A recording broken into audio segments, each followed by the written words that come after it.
Indian economy सरकार की expectation से भी ज़्यादा ग्रो कर रही है। जुलाई से सितंबर के बीच में जो गवर्नमेंट की एक्सपेक्टेशन थी कि 6.8% के हिसाब से हम ग्रो करेंगे, लेकिन वो उससे भी ज़्यादा 7.6% के हिसाब से ग्रो करती है। और इसी के साथ में जो एनएससी है वो 25% से ग्रो करता है, जिससे कि वो 4 ट्रिलियन के मार्क को पहली बार टच करता है और दुनिया में ये चौथे नंबर पे आ जाता है। पहले इंडिया के अंदर कुछ इक्का दुक्का यूनिकॉर्न कंपनियां हुआ करती थी, लेकिन आज इंडिया के अंदर 115 यूनिकॉर्न कंपनियां हैं। यूनिकॉर्न कंपनी का मतलब होता है कि जिसकी वैल्यूएशन 1 बिलियन हो, लेकिन वो कंपनी अभी तक स्टॉक मार्केट के अंदर लिस्ट ना हुई हो। बेसिकली ये जो कंपनीज होती हैं ये नए स्टार्टअप होती हैं, फिर ये धीरे धीरे करके ग्रो हो जाती है और इनकी वैल्यूएशन 1 बिलियन की हो जाती है। इंडिया इस मामले में पूरे वर्ल्ड के अंदर 3rd नंबर पे आता है। देखो, इस वीडियो में हम समझेंगे कि इकोनॉमी हमारी जिंदगी में क्या कंट्रीब्यूट करती है और हम इकोनॉमी में कैसे कंट्रीब्यूट करते हैं। कोई भी बच्चा जिसका कि जन्म भी नहीं होता वो भी इकोनॉमी में कंट्रीब्यूट करता है, और इंसान मरने के बाद भी इकोनॉमी में कंट्रीब्यूट करता रहता है। आज हम जानने की कोशिश करेंगे कि क्या क्या फैक्टर होते हैं अगर किसी भी कंट्री का मार्केट ग्रो कर रहा है, वहां की इकोनॉमी ग्रो कर रही है, और उसी के साथ में इंडिया की जो इकोनॉमिक ग्रोथ हो रही है इसके पीछे का क्या कारण है। गवर्नमेंट की ऐसी कौन कौन सी स्कीम है जिससे कि बहुत अच्छी ग्रोथ हमें देखने को मिल रही है। देखो, पहले तो हम इकोनॉमी की बात करते हैं। इकोनॉमी का केवल इतना मतलब होता है कि इंसानों की जो जिंदगी होती है ना, उसे किसी भी तरीके से बेहतर कर दें।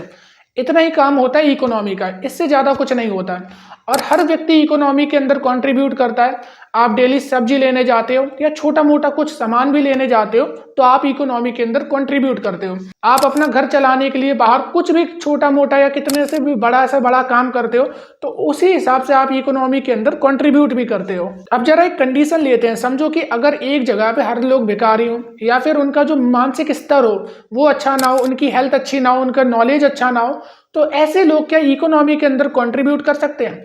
बिल्कुल नहीं करेंगे। इसीलिए गवर्नमेंट जितनी भी स्कीमें चलाती है ना, आपको फ्री में मेडिकल केयर प्रोवाइड कराई जाती है, फ्री में एजुकेशन प्रोवाइड कराया जाता है, फ्री में राशन तक बांटा जाता है, घर तक दिए जाते हैं।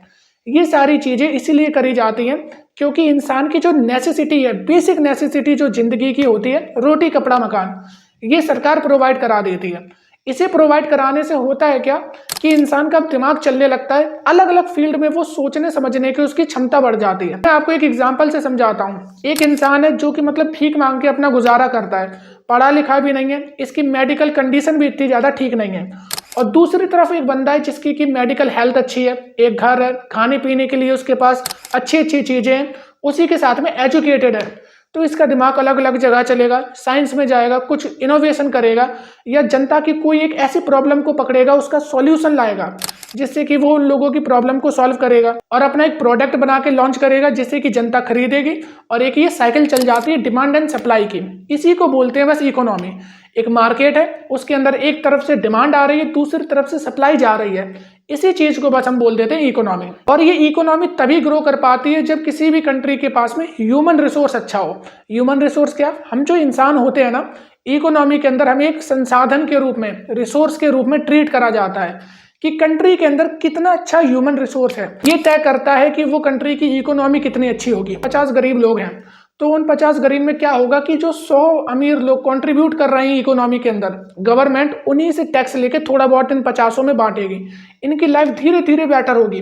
तो इस तरीके से पूरा सिस्टम इकोनॉमी का वर्क करता है कि गरीब जो लोग हैं या जो पिछड़े लोग हैं उन्हें भी धीरे धीरे ऊपर लेके आता है और साथ में उन्हें भी एक अच्छी लाइफ प्रोवाइड करा देता है। लेकिन अगर केवल इतनी सी बात होती तो इंडिया कब का ग्रो कर जाना चाहिए था, या और भी जो कंट्रीज हैं उन्हें तो बहुत ही ज्यादा ग्रो कर जाना चाहिए था। इसी के साथ अदर फैक्टर भी होते हैं, जैसे कि उस कंट्री का इंफ्रास्ट्रक्चर कैसा है, उस कंट्री के लॉ एंड ऑर्डर्स कैसे हैं। तो इन्वेस्टर होते हैं, बाहर कंट्रीज के इन्वेस्टर होते हैं, उन्हें ट्रस्ट होता है मार्केट के ऊपर, कंट्री की पॉलिटिकल पावर के ऊपर कि ये आगे ऐसी अपनी पॉलिसीज को और ज्यादा कंटिन्यू रखेंगे जिससे कि वो एक मोटा मुनाफा बना पाएंगे। अभी मैंने आपको बताया कि इंडियन मार्केट इतनी तेजी से ग्रो करा कि पहली बार वो 4 ट्रिलियन के हॉलमार्क को टच कर गया। ये डेटा इस चीज को दर्शाता है कि जो इन्वेस्टर है उसके मन में क्या है, मतलब कि अगर उसे विश्वास होगा इंडियन इकोनॉमी के ऊपर, इंडियन कंपनी के ऊपर, इंडियन मार्केट के ऊपर, तभी तो वो अपना रुपया इन्वेस्ट कर रहा है। जैसे कि अगर मैं अपने कहीं पे भी इन्वेस्टमेंट करता हूँ तो यही देख के तो करूंगा कि मुझे अच्छा रिटर्न वहां से मिले, कहूँगा इसके फंडामेंटल ठीक है, आगे और ज़्यादा ये ग्रो कर सकती है, तभी मैं उस कंपनी में इन्वेस्ट करूंगा। और पहली बात, इसमें जो सबसे बड़ा रोल है ना, इंडियन पॉपुलेशन का है। एक तरीके से बोलो तो पॉपुलेशन बहुत ज़्यादा है, और उसी को अगर इसे हम सही तरीके से इस्तेमाल कर लेते हैं तो समझ में आएगा कि पॉपुलेशन हमारे लिए बहुत अच्छी है। देखो, अब मैं आपको एक और एग्जांपल देता हूँ। अगर मान लो कि एक आदमी की सैलरी 10,000 रुपये है, सामने से कोई चीज़ प्रोडक्शन करी जा रही है, इधर उसे डिमांड है उस चीज़ की, लेकिन ये 10,000 रुपये वाला जो बंदा है ये अपने रुपए केवल बेसिक नेसेसिटी को फुलफिल करने में ही खर्च करेगा। मेडिकल में कर लेगा, अपने न्यूट्रिशन में कर लेगा, अपना हाउस रेंटिंग में कर लेगा, या फिर अपनी एजुकेशन में कर लेगा। लेकिन अब सोचो जरा, इसी आदमी की सैलरी अगर 50,000 रुपये हो जाए तो अब ये केवल अपने बेसिक नेसेसिटी को पूरा नहीं करेगा, अब ये लग्जरी आइटम भी खरीदेगा। इसके मतलब रहने सहने के तरीके में पूरा एकदम बदलाव आ जाएगा। बढ़िया सी जगह पे रहेगा, जाके अच्छी अच्छी चीज़ें खाएगा, अच्छे स्कूल में अपने बच्चों को भेजेगा।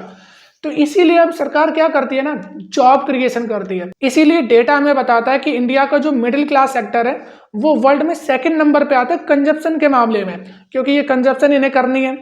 इसीलिए ये चीज़ें बार बार रन होती रहती है। एक साइकिल मैंने आपको बता दी, इस तरीके से पूरी साइकिल चलती है। अब हो क्या रहा है साथ में कि इंडिया के अंदर ना स्किल लेबर धीरे धीरे बढ़ती जा रही है।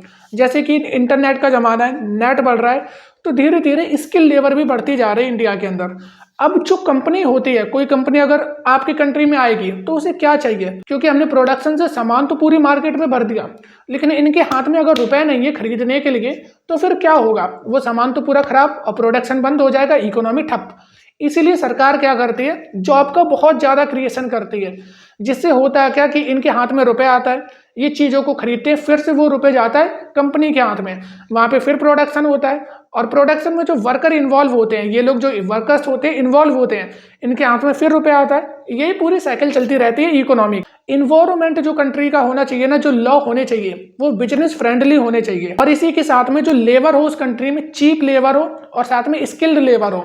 अगर ये सारी चीजें किसी भी कंपनी को मिल जाती हैं तो वो वहां पे जाके अपना मैन्युफैक्चरिंग प्लांट लगाते हैं। इसी को लेके जो गवर्नमेंट का प्लान है, जैसे कि skill India program, make in India program, made in India program, startup India, ऐसे जो बहुत सारी स्कीम रन करे जा रहे हैं, इन्हीं का हमें नतीजा देखने को मिल रहा है कि इंडियन मार्केट हो या इंडियन इकोनॉमी हो, बहुत तेजी से ग्रो करती जा रही है। और इसी के साथ जो एक बहुत बड़ा सरकार ने स्टेप लिया था, जिसे कि बोलते हैं प्रोडक्शन लिंक्ड इनिशिएटिव स्कीम।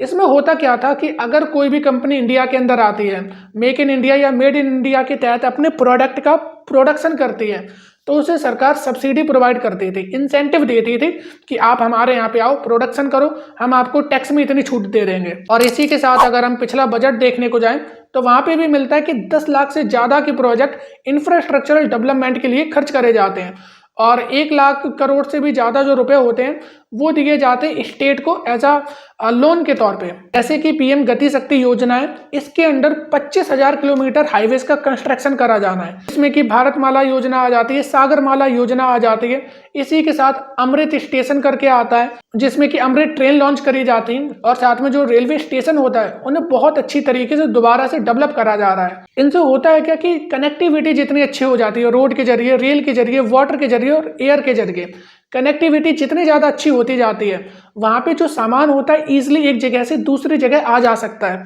और साथ में गवर्नमेंट क्या कर रही है कि हर जगह आपने देखे होंगे जितने भी पुराने टेम्पल्स हैं उन्हें दोबारा से रिकंस्ट्रक्ट करा जा रहा है, बढ़िया तरीके से उन्हें बनाया जा रहा है। इससे टूरिज्म इंडस्ट्री बहुत ज़्यादा ग्रो होने के चांसेस हैं, और देखने को भी मिला है पिछले कुछ सालों से टूरिज्म इंडस्ट्री इंडिया के अंदर बहुत ज़्यादा ग्रो करती जा रही है। तो इस वीडियो में आपको समझ में आया होगा कि कैसे इकोनॉमी वर्क करती है, कैसे इकोनॉमी ग्रो करती है, इकोनॉमी का क्या काम होता है और इंडियन इकोनॉमी क्यों ग्रो कर रही है।